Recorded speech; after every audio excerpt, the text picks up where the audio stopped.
I was looking into like the fact that baby boomers are starting to kind of, retire or get towards, I guess phasing out of the business. Yep. And reading some of the other interviews I read from you. Tell me some about this, because it seems like some don't want to retire.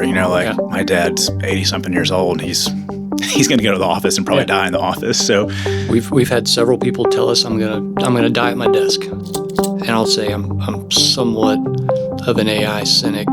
Not in terms of like, I don't think AI is a real thing. It's a real thing, and it's going to be a huge, part of our world going forward. I'm just cynical about where it is today. There is kind of this bad connotation or bad reputation for private equity that, they come in, they tear stuff up and kind of chew it up, spit it out, lay people off, and some do that, but there's plenty that do it right.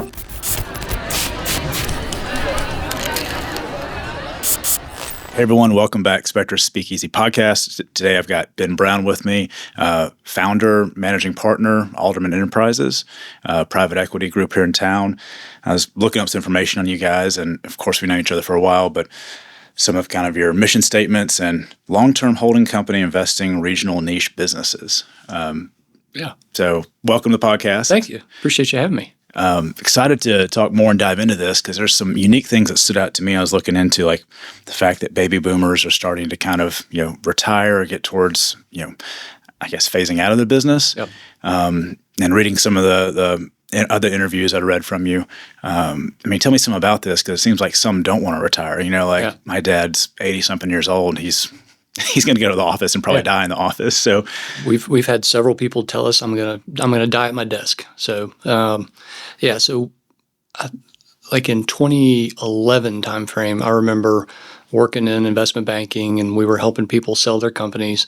And even then, like everybody was talking about the silver tsunami or the baby boomer retirement wave.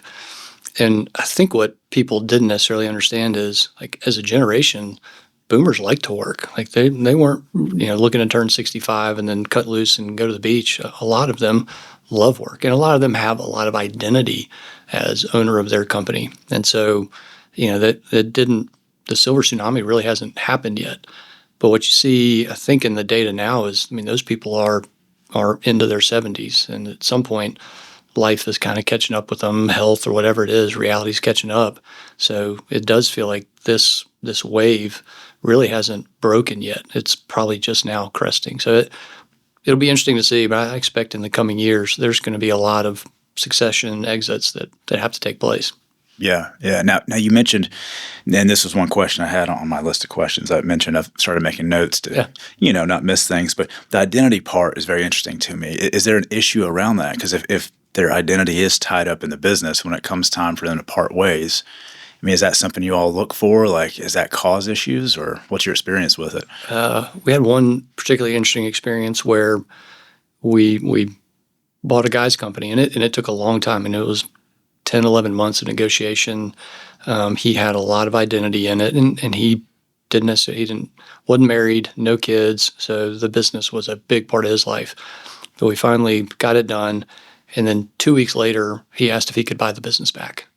He was having this existential crisis of, if I'm not the owner, CEO of this company anymore, I don't know who I am. I don't know what my purpose is. So all I can think to do is let me put the genie back in the bottle and see if I can just go buy the business back. No way. Which was, that was illuminating to see. And he was very transparent. Like, he told us about, this crisis he was having, and he was seeing a therapist about it. Like, he was very candid about how he was wrestling with, what is my identity now, if not owner of this company. Yeah.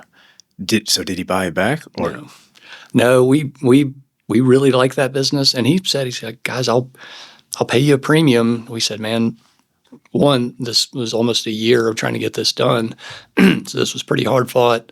Two, we really like this business. So I think, and three, and I don't want to sound, paternalistic or something, but I was trying to remind him, like, you sold this for the right reason. You realized you had too much wrapped up in it, and you needed to build a life outside of your business. You're financially, successful and independently wealthy now. Like, you need to go do that. But he didn't like hearing that, so that was kind of a tough final conversation with him. Yeah.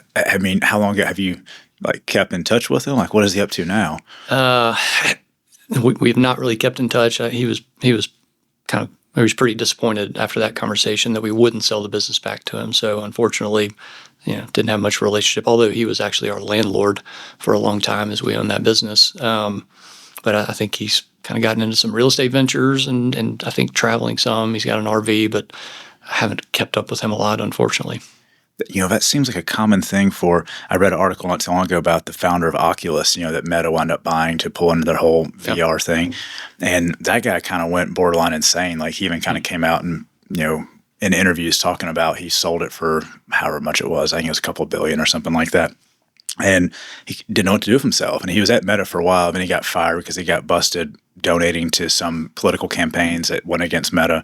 So they wound up letting him go. And then he's like, what do I do? So he's been like building all these huge bunker homes and just, I think he's into building more tech. But the article I read about him, he was super depressed, even borderline suicidal because he had no more like purpose anymore. Yeah.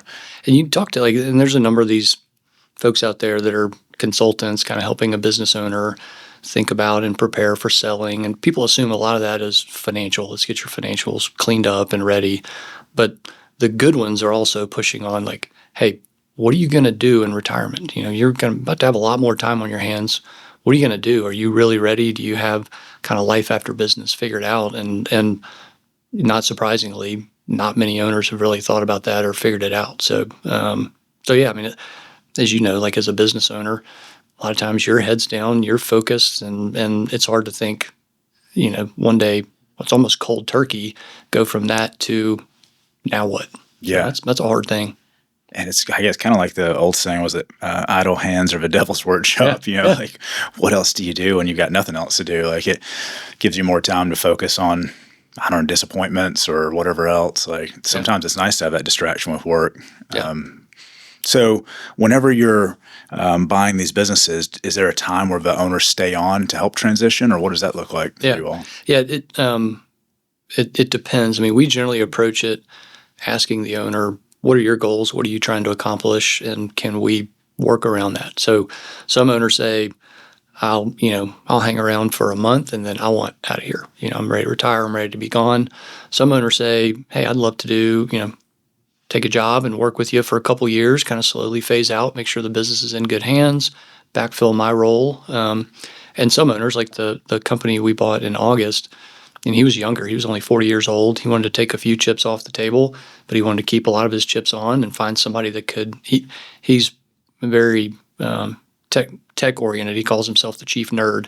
He loves to work on the technology, and he's a great evangelist for the technology, but he doesn't love the aspects of running the business, and then to even think about scaling the business, I think was even more daunting. So he liked the idea of somebody that could run those aspects, kind of set up the infrastructure so it's scalable. So we love that scenario where there's continuity and somebody that's still got incentive and fire in the belly, and obviously want to make sure we're a good fit for them and they're a good fit for us.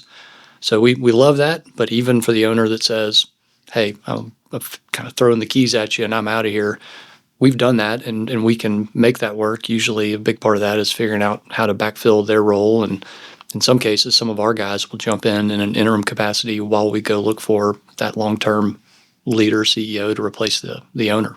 Interesting. Yeah. What is it like because the companies, I had to put a list here. And so Bohr Electronics? Bohr. Yep. I know I was going to mess that up. Bohr Electronics, which is electronic control systems for railroad and that sort of thing? Yeah, so kind of communications, controls, equipment, all in the cab of the locomotive. Mostly the freight side of rail, but increasingly doing work in the transit side. That is not a business I'd really ever think of. It seems like I'd say that one's a good representation of the kind of stuff we like. It's essential. It's kind of boring, but AI probably can't replace it. You can't, have it done overseas. It's got good long-term stickiness, stability.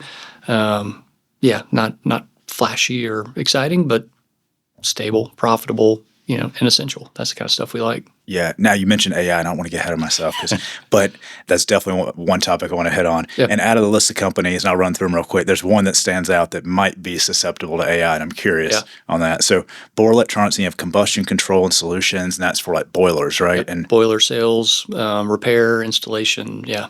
Okay.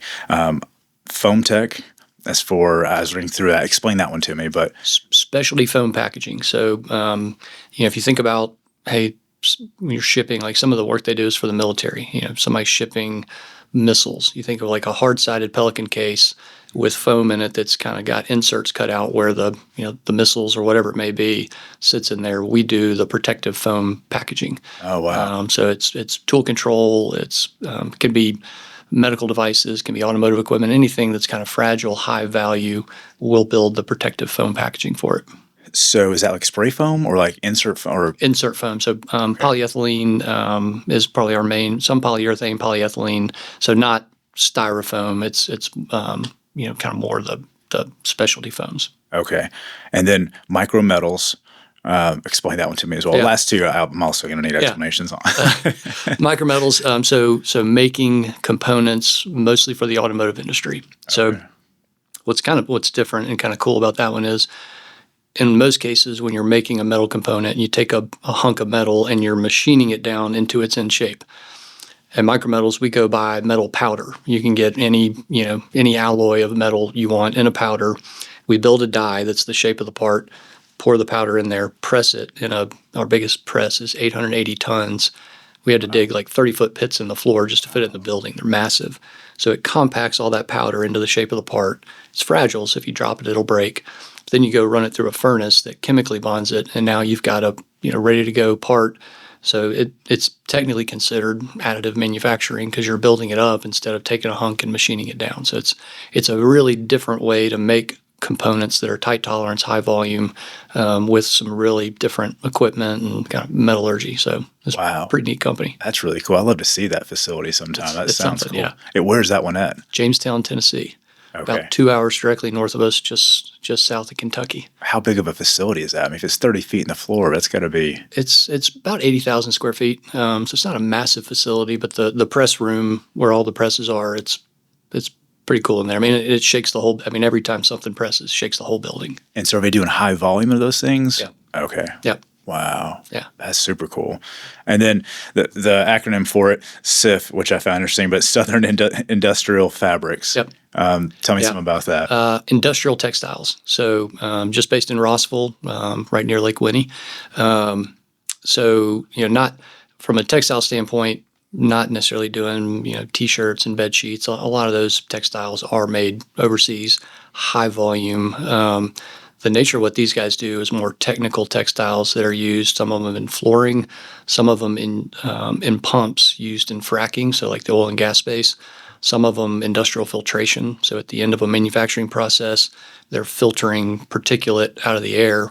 We sell the filter bags effectively that get used to filter stuff out. So, and it's generally niche, kind of mission critical applications where somebody doesn't necessarily need container load volume. So it's not conducive to be made overseas. They want local kind of steady supply chain. So, okay. Yeah. All right. So out of those, was that 1, 2, 3, 4, 5? Those 5 I listed, those seem to kind of have like this all-encompassing theme, which is like industrial stuff I wouldn't really think of, but established. They're probably low barrier to entry to get into them. Yep. So competition is probably low. How did you all find those? Because they're pretty unique. They're not like in one industry. Yeah. What's your process for there? So for us, like generally speaking, we're trying to go build relationships with people that already have, a close, trusted relationship with the business owner. Because we tried when we started, calling business owners and sending them letters. And as you know, as a business owner, like you get a ton of that stuff and you tune it out and most of it just goes straight in the trash. So we learned we need to go find the people that already have the relationship with the owner. And the people that when the owner starts to think, maybe I need to sell this, hey, my son or daughter's not interested in taking over the company. What do I do? Often they'll call their CPA or their attorney or, it could be their banker, their insurance guy. We try to go find those people, let them know who we are, what we do, what situation we're a fit. So when they get that call from the owner, they say, okay, you need to go talk to the guys at Alderman. So in our world, we call that proprietary deals. We're trying to get a lead, through a proprietary channel versus going, when an investment banker is taking a company to market and they're putting a book together and they're sending it out to everybody under the sun. in that scenario, it's pretty much high bidder wins. Right. And in our world, there's bidders willing to do things we're not. So we try to catch them before they go through that process. And it's, for us, it's finding people that value who we are and how we do things, and that our kind of fund, our structure is long term. It's not the traditional buy it, grow it fast and furious for 5 years and then flip it. We can own our companies as long as we want, and that's our mindset, is we're going to own them indefinitely. So for the right owners, that'll resonate, and those are the ones that are a good fit for us. Yeah, I could see that resonating more than, especially with boomers having their identity potentially wrapped up in the business, and then having to think about someone coming in just to increase profit margins, decrease expenses, and then dump it in 5 years. It almost seems like, kicking their dog or something like that. Yeah, and it's a fine line. Like I don't cast aspersions at traditional private equity. Got a lot of friends and folks I know doing that and doing it well, and it, right or wrong, but there is kind of this bad connotation or bad reputation for private equity that, they come in, they tear stuff up and kind of chew it up, spit it out, lay people off, and some do that, but there's plenty that do it right. But just for us, we just try to present a different proposition to the seller that, hey, we take an indefinite time horizon view. Most of the stuff we look at is pretty local or regional. So in a lot of cases, sellers appreciate, hey, you guys, like think about Southern Industrial Fabrics, in Rossville, Georgia. The owner told us, like, man, these guys from New York came down here. These guys from Chicago came down here. Like, they're not going to be a good fit for my people, and my people aren't going to be a good fit for them. Like, I need somebody that understands, my people and knows how to treat them. Yeah, that's kind of gives you like hope for humanity again. Where like business owners care for all their employees and I mean, working their whole life there. So. Yeah. And that part is encouraging. Like, it's cool to see the ones for whom that is important. And in some cases, like, they actually have family members working in the business, but in a lot of cases, people have been with them 20, 30, 40 years. I mean, they're like family, and they want to do right by them. So that is, you can take some comfort there. There are folks out there that want to do right by their people. Yeah. All right, so I saved one for last year. The outlier. It seems like an outlier, and I'm so curious here. And it also was the AI part I want to come back to. I'm curious on this. Dynamics. Yep. It's a website been around since 2005, and you guys have built a ton of websites, awesome websites. Tell me some about that one. Yeah. So a few things. Started 2005. Jeff Yon, kind of the quintessential, started in his dorm room at Berry College, just running around, hey, I'm going to go build a website for the oil change place down the street, and I'm going to build a website for the laundromat down the street.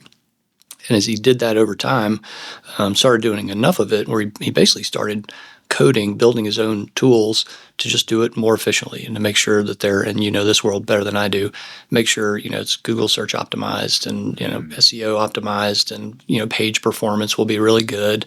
And ultimately, those tools became, he calls it the Octane software.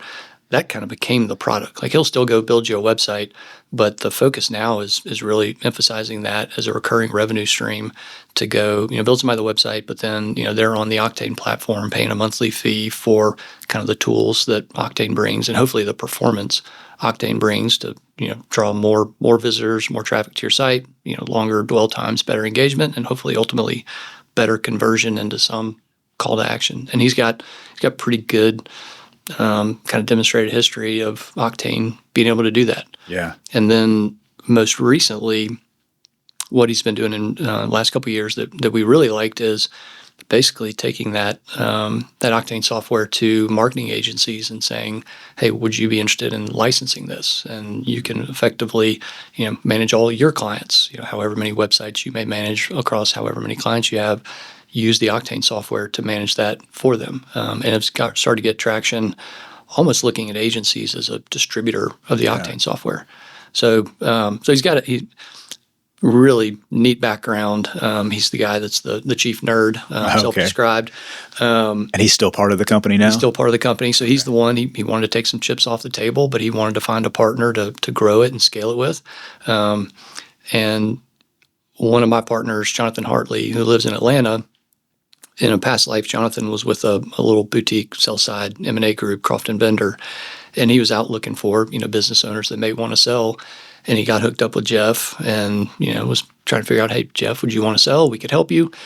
And they built a relationship to where ultimately Jeff said, I want to sell some, but I want to find a partner to help me do this.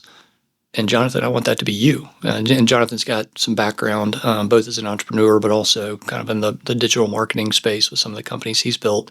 So when Jonathan joined us, and this is how do we find ourselves with Dynamics, kind of the outlier? It's kind of that same proprietary deal. When Jonathan joined us, he said, hey, this guy's built a heck of a business. He's gotten offers from big players in the space. He's turned them down because he wants to find the right partner to scale it with, and it's kind of ours if we want to go after it. Yeah. So we're admittedly a bit of opportunists. Like when it comes to what we'll look at, there's a few lanes like healthcare. Where my mind is, you're either a specialist in healthcare or you should stay out of healthcare. Yeah. We stay out of healthcare. Consumer, that's somewhat of a different animal, and I've been in that space a little bit, and that's not necessarily somewhere we want to play. But B2B, within B2B, we're pretty flexible in terms of what kind of things we're interested in, we'll jump into, and especially where an owner values what we bring to the table, then we're at least interested to learn more. Oh, cool. Yeah. So out of those, AI seems like it can help all of them. And the ones that are industrial manufacturing can't really remove, at least at this point, maybe increase efficiency. And those that are early adopters, can just increase efficiency that much more, maybe increase profit margins. The Dynamics one, because this is one that we're threatened with right now. I mean, all marketing, advertising, really all professional services that are behind a computer are potentially threatened, and maybe not in the short term, but we're testing it every day here. And it's amazing how much it's reduced our overhead already. Yeah. But, I can kind of see the writing on the wall that maybe it's 6 months, maybe it's 6 years. I don't think it's 6 years, but a lot of that's going to be automated. I mean, just in the last push that Claude released, it's insane what it can do, like designing websites, landing pages, email campaign. It's not just putting together like code anymore. It's putting together like really a full marketing offer, where like we did one yesterday where it was a landing page design programmed in HTML with multiple email campaign follow-ups, and then how you implement it into your CRM. And so I'm looking at that going, what's job security like in this industry? But, I think, a stat I looked at, and this was a month ago, so I'm sure it's increased, is roughly 1/3 of the United States population has adopted AI in some way. And most of that's probably just asking it, like, best prices on airfare, who knows? Yeah. So I think adoption's low, but, what are you guys seeing? I feel like that's got to be on the radar. Yeah.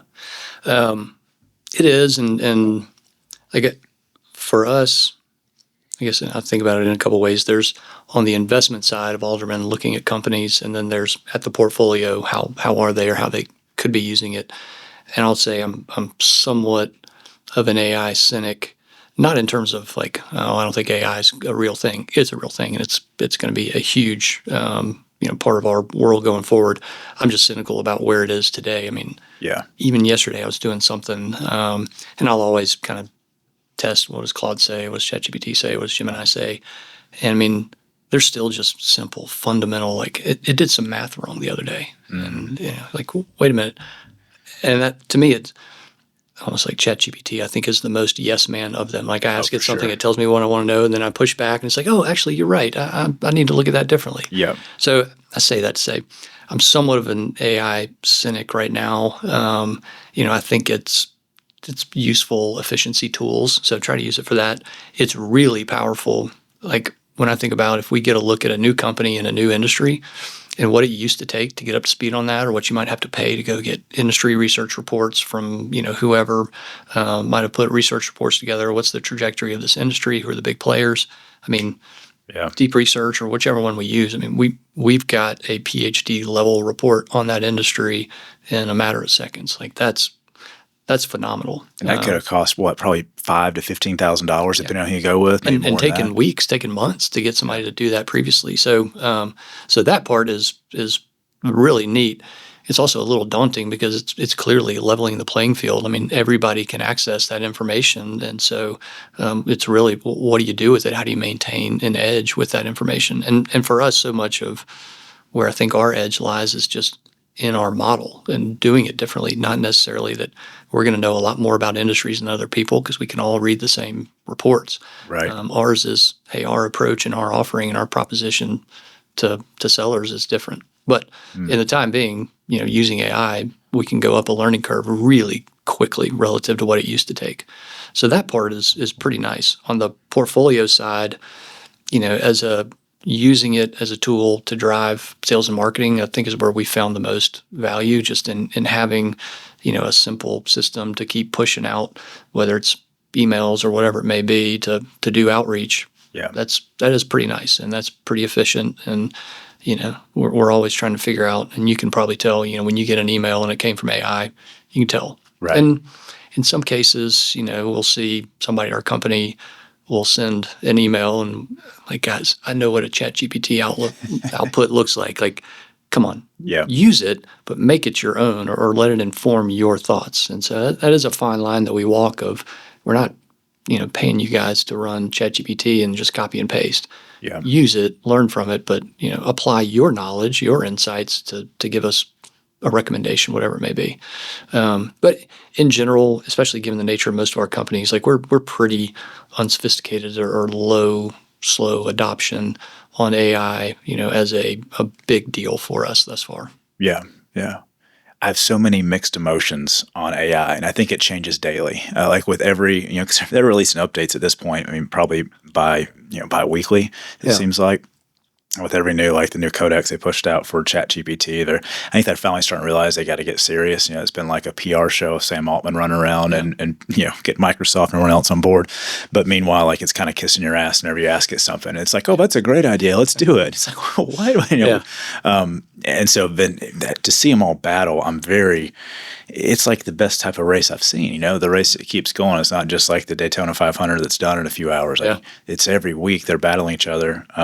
Claude's been one of my favorite right now, and Anthropic, the power that has, and it's way more. I like that it will ask you questions to help it get better, as opposed to like a one-line simple prompt in ChatGPT that just feeds you whatever it wants to, and it hallucinates. They're getting better, but it had a real hallucination problem. It would just make stuff up. I lost where I was going with that. The mixed emotions. Yeah, it's mixed emotions. Some days it'll output something, and I'll think, "Holy smokes, that is really good and really dialed in." And then sometimes it'll output something, and I'll think, "That is garbage." Yeah. So, but it's not hard to see and believe it's going to get better and better, and more often than not, it's going to be the holy smokes, not that's garbage. Yeah, yeah. I remember where I was going with that. Do you see, and this is big picture, I know it's kind of outside of what either of us do, but I just like to kind of, I guess, talk shit for a second. Do you see this being like the utopian dream they paint it as, to where all of a sudden everyone has universal income because it's doing all our work? Or do you see it as being, this is actually going to wind up eliminating half the need for the world because there's no more entry-level jobs, there's no more attorneys, there's no more, I don't know. What have you thought about that? Or I have. I mean, you read some of those thoughts on where this could go, and some people almost want it to go there, to that utopia, and everybody's got basic income. And when I think about like the nature of our companies, like I think of our boiler service guys that are like crawling up under a boiler and welding something. Maybe eventually one of Elon Musk's robots can do that. Yeah, I have to think we're a long way off from that being possible. Like especially our blue collar oriented companies, it's hard for me to see how AI is going to replace a lot of people that do what they do, kind of these essential things at those companies. And so at a minimum, to me, any significant disruption like that is a long way off. It's not hard. Dynamics is kind of our one white collar, I guess, company. All of them have, kind of an office staff component to it, and a sales component to it, and an engineering component to it. But it isn't hard to see, for white collar driven businesses. And if I'm an attorney, I'm probably a little anxious because these things can review contract. If it's read a contract and tell me what I should look out for, like it's pretty good at that. Yeah. So. Yeah, I wouldn't be surprised if there are a number of kind of white collar roles that are going to get a lot less valuable. Yeah. And that's what a lot of people talk about is how, AI is deflationary. And I do think that will be the case. I don't know that it'll outright replace a bunch of roles, but I think it will reduce what people are willing to pay for them because of what AI can supplement or kind of give them as 90% of the answer. Yeah. Yeah, definitely. Just a few months ago, I was skeptical on it being really that useful. And now 3 months later, I'm like, no, this is very useful. And one thing I heard last week is that on the recent release, on the working on the update at Anthropic, apparently they started noticing a behavior change in its bots whenever the bots realized they were being like examined. Which kind of might be like self-awareness potentially. The Terminator scenario. Yeah, I mean, it's a real thing. Like all these movies, I remember growing up watching as a kid, like Terminator. I'm like, this is coming to life. But home services, all this manual labor, manufacturing, industrial. I mean, you're right. Now we have the barrier of they have to have fingers that articulate, they have to have vision, they have to have balance. Operate welders, whatever it may be, climbing on a roof. It's probably going to be a while before they can do that. Yeah. So it seems like all those investments are smart. Are there other industries you're looking at, or stay in industrial manufacturing, or? Like I said, kind of within B2B, we're pretty broad in terms of what we'll look at. I mean, for all of our existing companies, we're looking for add-ons. So, I mean, from a return on investment standpoint, if we're buying an add-on to one of our companies, we love that proposition because we're backing a management team that we already know and trust. We're making an investment in an industry we know more about than one that we're new to. And hopefully, the thing that we would acquire would have capabilities that's good for our customers, and we have capabilities good for their customers. So we can, 1 + 1's something greater than 2. Yeah. So we love the add-ons. And so we're always proactively looking for add-ons for those.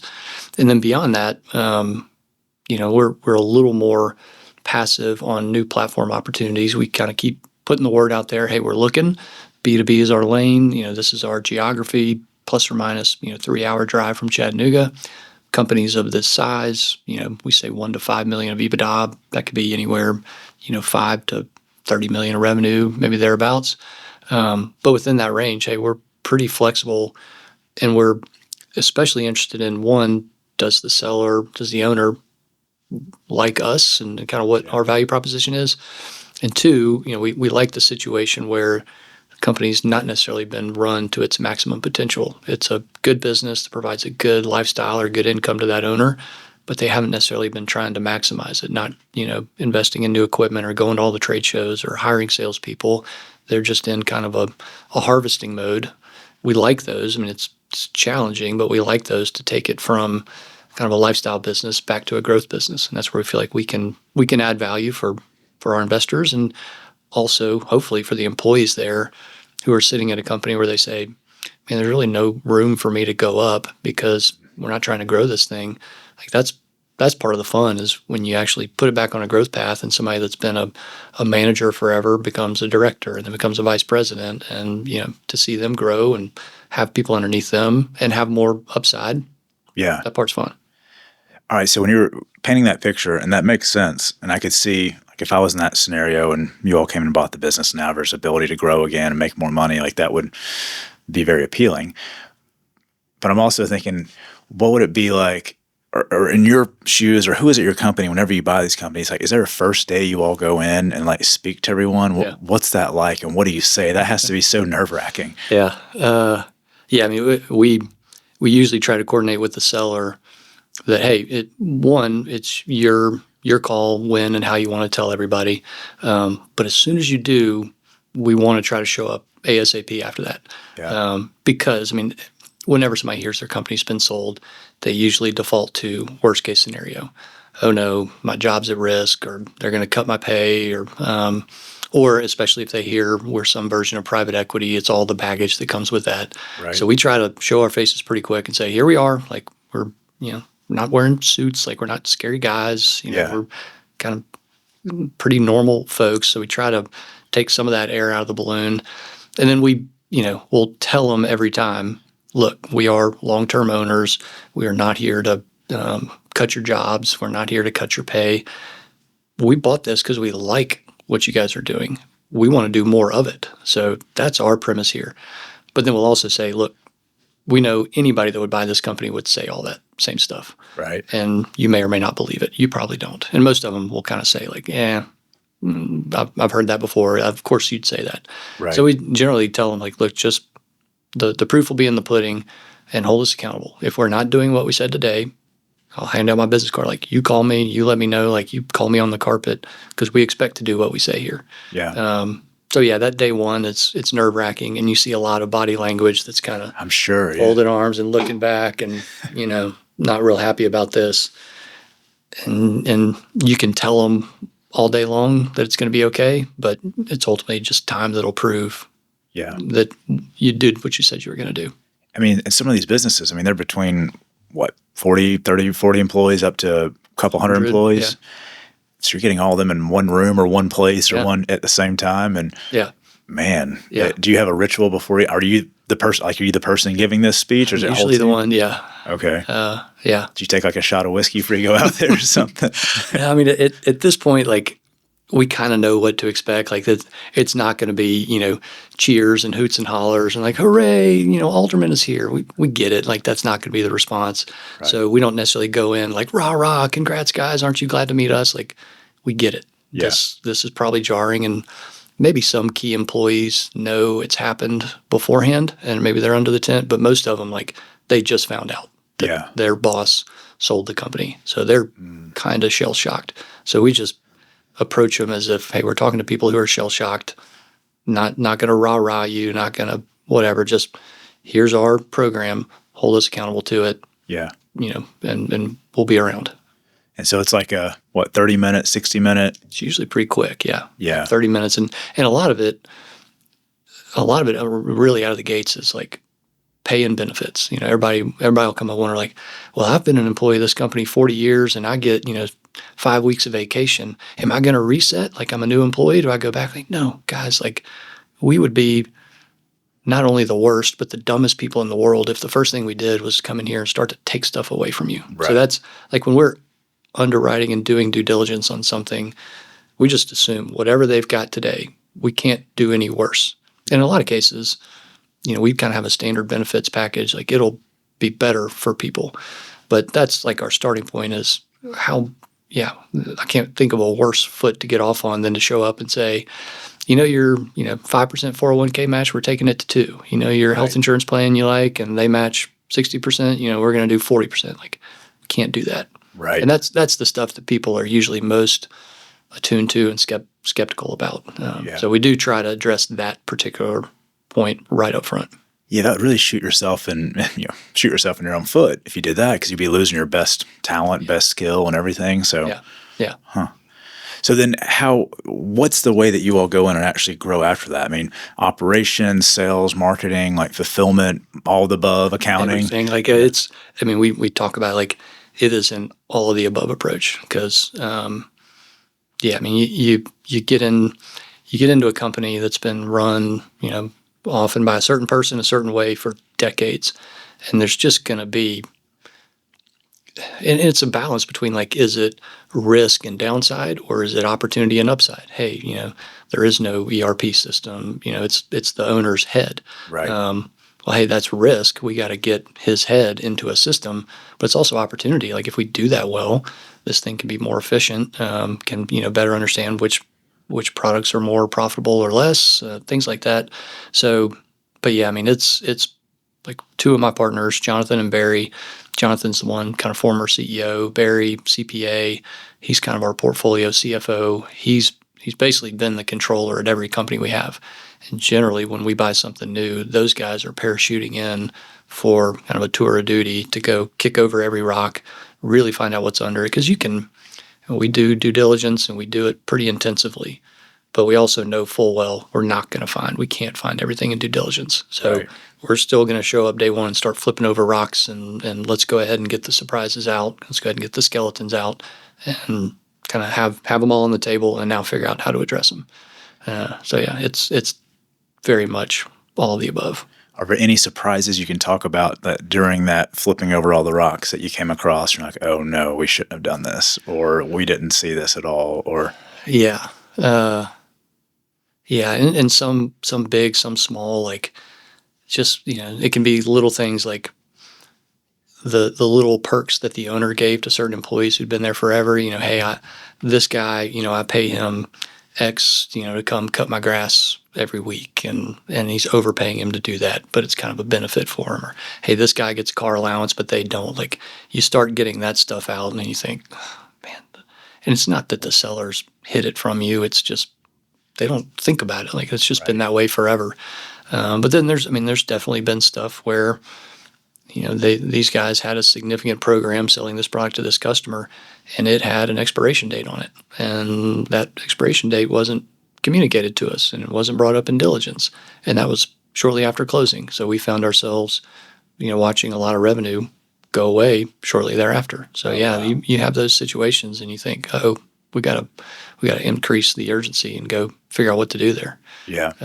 Luckily, like in most cases, good diligence and kind of even deal structure, like things like in a situation like that. I mean, that's why you might escrow some of the money, hold it back to, go for 6 months or 12 months and make sure there wasn't some surprise or they said this, but it was really this. Kind of put that structure in place to protect you from the big things. For us, it's normally a lot of the little things of, this person is, disgruntled and we didn't really know it. And their disgruntledness kind of permeates the organization. So a lot of it is often kind of cultural things that you find. Yeah. So, yeah. Yeah. So I imagine it's probably a lot of like hands-on early on. I mean, does it taper off, and then like what does day-to-day become? Or because I know in your mission or on the website or different material, like you're looking to possibly hold these indefinitely. Yeah. So what's the involvement like, and how does that typically go? Yeah.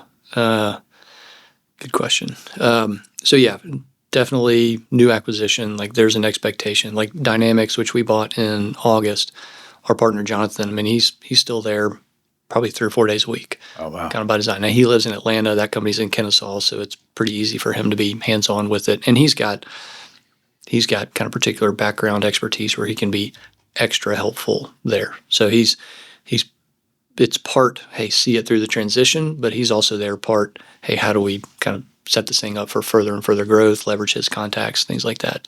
But yeah, we're definitely first, 90 days, we're very embedded. And Barry in particular, there's just a lot that has to change. Often, there's a new bank, so we got to move everything over. We got to get customers to start paying that bank. There's, insurance is getting moved because there's usually it's all in a new entity. So that drives just a lot of the back office has to change. Oh, yeah. Payroll. Technically, everybody's getting rehired into the new company. And the worst thing we could do is mess up the first payroll. So we get really embedded on that stuff to make sure that stuff goes well. But then also to really figure out how do we build the plans to go take advantage of opportunity. But then, 6 months or so, after, we want to be extricating and going into, really our normal mode, which is holding the company accountable and trying to make sure it has the resources that it needs to go do what it can do. So if they come to us and say, man, guys, with another $1 million, I could buy this piece of equipment or I could set up an operation here, we always want to stay close enough to the company to where we can pretty quickly assess, that's a good ROI, that's a good investment, let's go do it. Or, hey, there's a lot of risk associated with that, let's hold on it. But that's the mode where we want to get to, is really kind of strategy, resources, and accountability. But they're still relatively small companies. In a lot of cases, we're bringing in a new CEO because there's not necessarily somebody waiting in the wings that's at the level that they can step up to CEO. So that's a transition unto itself. So we stay close to it during all of that. And then especially when we're thinking about add-on acquisitions, like we have to be pretty aware of, what are the opportunities, what are the vulnerabilities, and that informs what kind of things do we go looking for. And we get really involved on that side. So that in particular keeps us close to the companies and aware of what's going on. But definitely not like, we do not want to run them. That is, we are trying to get them set up with the right CEO, the right leadership team, to where we play more than a board of directors, but we're not executives of the company. So we're somewhere in between. Gotcha. Yeah. And once you get this, kind of smoothed out, say 6, 12 months, 18, whatever it is, I imagine then you want to grow. And you talked about add-ons. I mean, is that looking like vertical and horizontal integrations and buying, or increasing sales and marketing to get more customers in the same space, or just kind of depend on business? Or depends on the business. Like we'll for each of them, we'll basically try to build the bullseye. Like, what is the dead center of the bullseye that is the most strategic and accretive thing we could do? In a lot of cases, that's buying a competitor because we already know what they do. They do the same thing we do. So there's already familiarity, so that de-risks it. But hopefully that competitor may have some capabilities we don't, may have some customers we don't. So those are, you're always balancing like degree of difficulty and impact. And that's the one that's probably the lowest degree of difficulty with still really good impact. And then kind of rung two is maybe, would we go buy a supplier and be vertically integrated? And that's risky. Like we generally like our companies to stay pretty focused rather than, hey, let's own the whole value chain. So We'd rather go horizontal with competitors, but sometimes you look at vertical. And then, the third outside layer is somewhat opportunistic. Hey, what might come to us that maybe gets us a whole new capability, but eventually we can, with additional acquisitions, we can bridge the gap to where now we do have something pretty compelling that, like Bohr, all their focus is rail. There are companies that do the same kind of repair work, but maybe for the marine industry or the mining industry. So would we ever go look at something like that that's somewhat outside of our realm, but you're really doing a lot of the same thing, the business model, and then you kind of bridge that and say, man, we're diversified beyond rail with this core competency. Yeah. Now, AI is just jumping in my head. I can't keep it out of there. But this is not actually AI, but it's kind of, the peripheral support systems of AI. So like with energy, manufacturing around it, and we know like all the energy needs the AI has, the data centers that are going up for storage. And have you all looked at that at all, or is that in your like radar for manufacturing industrial or? Not necessarily. I mean, we have looked at, that like down at the construction level, guys that are doing excavation, guys that are doing, kind of infrastructure work and pipes and water, those guys it's a bonanza for everybody touching that value chain. But there are so many folks out there that kind of chase those themes and will pay extremely well for those themes. And if you're a business owner in that space, you can kind of command your terms right now. Yeah. So for us, we kind of go where we think others aren't really thinking about or chasing. And we don't spend a lot of time chasing those themes because they're usually overpriced, overhyped. You maybe be able to ride the trend, just long enough before it plays out or valuation turns on you. For us, we just kind of like the timeless, always there, always essential, good long runway. Yeah. We may trade off some things. There's people that if they do that right and they time it right, man, they can crush it in that space. Yeah. But you really got to time it right. Yeah. When you put it that way, I see what you're saying. There's a lot of risk associated with the trends and chasing it and the timing and a lot of stress. Imagine what you guys are doing. Not that it's not stressful, but probably less stressful. Yeah, it's still the smaller companies, like it's still plenty stressful. And taking it from, steady lifestyle to growth, like you think, oh man, everybody's going to love this. All the employees will be excited.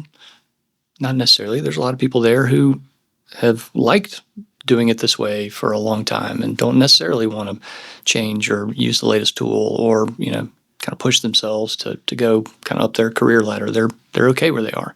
So there's challenge that comes with that. And so, yeah, it's no less stressful, but it does eliminate the variable of like, did we time the market right or did we miss the opportunity? For us, with the evergreen approach, we just don't really have to think about that variable. At least are we making the right decisions that will do right by the near term, but really with the filter of, is this good for the next 3-5 years? Yeah. Now you've got 6 companies right now total, and you had 7 total. Already parted with one of them. Yep. Dow Industries, company we bought in 2017. Part rigging and then part equipment rental here in Chattanooga. Fantastic business. Love that one. And really, we were not thinking about selling it, and we'd been approached along the way, and we just kind of held everybody off. But in 2024, we were approached by a strategic buyer backed by a private equity firm that was very aggressive, and we initially told them to go away. and they wouldn't go away. So ultimately, they kind of made the classic offer we couldn't refuse. Yeah. So that's our, that's how we convey, like, look, we're still capitalists, and if somebody's, going to make us an offer we can't refuse, we'll sell a company in that scenario. But day in and day out, mindset wise, like, our heads are down. We're focused on building it. I've been contacted recently about several of our companies. Hey, do you want to sell? And haven't even responded to them, and really don't plan to.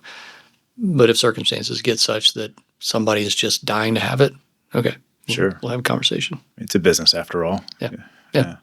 So, 7 of them total since 2015. You've got more, like, you want to increase that frequency or keep it the same, or you stay where you're at and grow within the current ones? Or yeah, I think with the 6 platforms today, I think we've got capacity to go to 7, 8. Thoughtfully add a couple more there. So, and we're looking at some opportunities right now that would be pretty interesting, pretty good fit. But like I mentioned earlier, like, we're proactively spending more of our time. How do we go build on top of what we've got, with add-on acquisitions, but also just reinvesting in the companies. Like, one of them is looking at kind of greenfield expansion in South Georgia. There's a team of guys that not real happy where they are and kind of interested in maybe joining us. And so that would open an office down there, and that we would invest in the company to go build that out and serve that market well. So for us, the main proactive day-to-day focus is how do we invest in what we've got and build it up, but then let's be ready and poised that if the next great company number 7 comes around, let's do it. But we don't necessarily have a prescribed pace that, hey, we want to buy 2 platforms a year and 4 add-ons a year. And that's kind of the benefit of the evergreen model, is we just don't have that time pressure that the clock's ticking and we got to deploy a lot of capital. It's when the circumstances are right and the opportunities are in front of us, we'll pull the trigger. But otherwise, we're not in a rush. We don't have any structural reason that we feel like we have to go deploy money. Yeah. So I had an outro question here, but before we get to, and I had to write it down, make sure I didn't mess it up. But before we get to the outro, did I miss anything? Like, what? Any interesting? Man, I could bore you to death with kind of the history and the structure and how that's evolved, but no, it's of the 6 companies, 3 are in Chattanooga, and I'm a native Chattanoogan. This is home, raising a family here, and that is part of the fun and part of the driver of being able to hopefully perpetuate good businesses here, hire more people for them here. So. And didn't talk about that a lot, but there's a lot of Chattanooga DNA in what we're doing. We're not exclusive to Chattanooga. Like I said, we got some companies in the Atlanta area, one up in the northern part of the state. But yeah, that makes it adds to the fulfillment of feeling like you're doing something for your hometown. So that's been fun. And you're from Chattanooga. Went to Baylor, is that right? Saw you're on the board there, or a trustee? Or what? I rolled off just about 2 years ago. Okay. So, yeah. Where'd you grow up in Chattanooga? What part of town? Lookout Mountain. Okay. Yeah. Nice. Is that where you're at now? Up there now, yeah. I got my wife Lynn and 3 kids, and yeah, it's.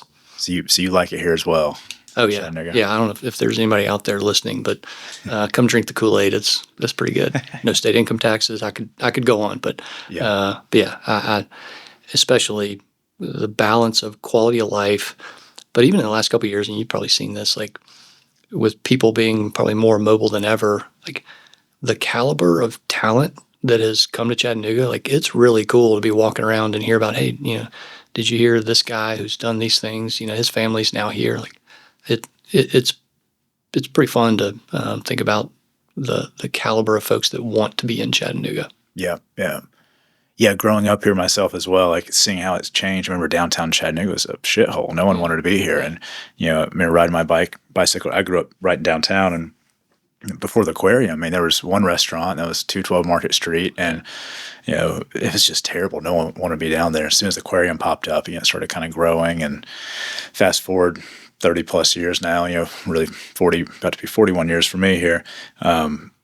I think that, I don't know, I would love to hear your thoughts on it. To me, like, we had the industry here, we had steel, we had all these other things, and then the heavy pollution, and then it got cleaned out, and then steel and everything's went elsewhere. And then downturn, but it seems like the outdoors have really been like, when you mentioned the quality of life, it's such a pretty city. Yeah. It's hard to really give that like a numeric number of value, what it's worth. Yeah. But just walking across when it's open, Walnut Street Bridge, in the evening and having the river run right through the middle of downtown in the mountains with rock climbing and mountain biking. It's what's kept me here. Yeah. And I don't know. How about you? No, I agree. I mean, and to me, one of the cooler, parts of Chattanooga is the Riverwalk, where it cuts through like some of the old industrial sites of Chattanooga. Like, to me, that's kind of an interesting, like, here's a beautiful, Riverwalk along the river, but I'm walking under a gigantic crane, they used to pull stuff off of barges. Like, it's kind of a cool marriage of Chattanooga's industrial legacy, but also its kind of outdoor legacy. So I think, I love the outdoors as a strategic advantage that I think Chattanooga has, strategic asset Chattanooga has. So I think it's a big difference maker. And when you hear people who moved here, it's always interesting to me, like, how'd you pick Chattanooga, or why did you pick it? Yeah. That is something that is bringing people here, which I didn't appreciate that would be a difference maker for someone to pick this city over that city. Yeah, definitely is. And I don't know about you, but I'm not going to say I'm torn exactly. It's not like a 50-50. It's, especially older me, I want to bitch about traffic and those sort of things. Like there's a waiting line sometimes at the bottom of Lookout, and I'm like, or if it's Rock City Lights, there's a waiting line to get up Lookout. But Chattanooga's growing, and it's, on the other hand, it's very exciting to see, like, be put on the map. Because I remember over my lifetime, whether it was going to different places to race different things, like, from Chattanooga, what do you do there? Or with business for the last, 15, 20 years, going somewhere else for a conference. Like, why are you in Chattanooga? Go to Atlanta. It's nice to see it grow now, because it kind of gives, like, I don't know, validity a little bit. Like, yeah, we're actually growing. What are your thoughts on it? We're getting a lot of Nashville, Atlanta overflowing in California, New York. And I'll be candid. Like, I get a little anxious when I hear people talk about, let's have high-speed rail from Chattanooga to Atlanta or Chattanooga to Nashville. I'm like, that'd be nice for us to go there. Yeah. I'm not sure how much I want, that to bring an influx of, more people, congestion, whatever it may be here. And I don't want that to sound like, I'm some grumpy, guy that hates big city folks. It's just, we got a good thing going, and I want to see us leverage that and build on it. And I think it's cool. We're bringing good people here. Like with anything, I just hope we do it at a thoughtful pace. Our infrastructure can keep up with that pace. And I don't know about you. I spent a little time in Nashville. Obviously, Nashville grew and probably still growing at an incredible rate. I don't feel like their infrastructure's kept up with it well. And so I think you've got a model just up the road of what happens if you go too fast without kind of shoring up what you need to support that growth. Yeah, I agree with that. And not to want to dive into political things, but, seeing like how here lately they've started tearing down more historic buildings in Chattanooga, and letting these outside different large corporations come in, whether it's with hospitality or, multi-use buildings. And you don't really want to lose our identity, having some sort of responsible growth, which I think's been done pretty well. Yeah. Not sure what they're going to do about Missionary Ridge on the interstate. I mean, that's, but whatever. Just try not to go out to East Brainerd anyways. Yeah. When I heard somebody, it tells you how bad some of the traffic can get. When I heard somebody proposing that they should build a bypass and bore a tunnel through Lookout Mountain, like, guys, if you're actually thinking about that, that says something about how bad the traffic can get. Yeah. So, and I know they got to fix stuff, especially with 24 coming in from Nashville. It's always a mess.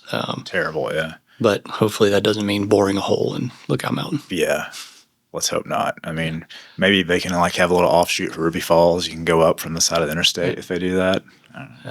Yeah. All right, my outro question here. Okay. If a 60-year-old business owner is listening right now and hasn't started thinking about secession, what's the one thing you would want them to hear? Good question. I think I'd go back to really think about life after business and being ready for that.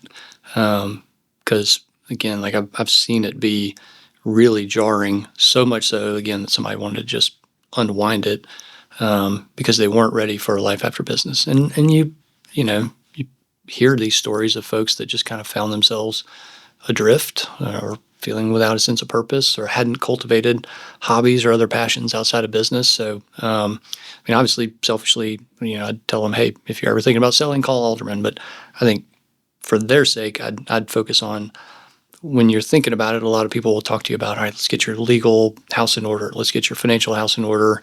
But think about your personal life and how you're going to do that. What's life after business going to look like? And are you ready for that? Yeah. And I'd encourage them, go find other owners that have sold and talk to them and learn from them. What did they do right? What did they do wrong? Because that's the piece that I think a lot of people don't think about. They just assume, hey, I'm going to get a big payday, big windfall. Life's going to be good. But you kind of have to intentionally design what you're going to do after. Yeah. That's a great answer. Yeah.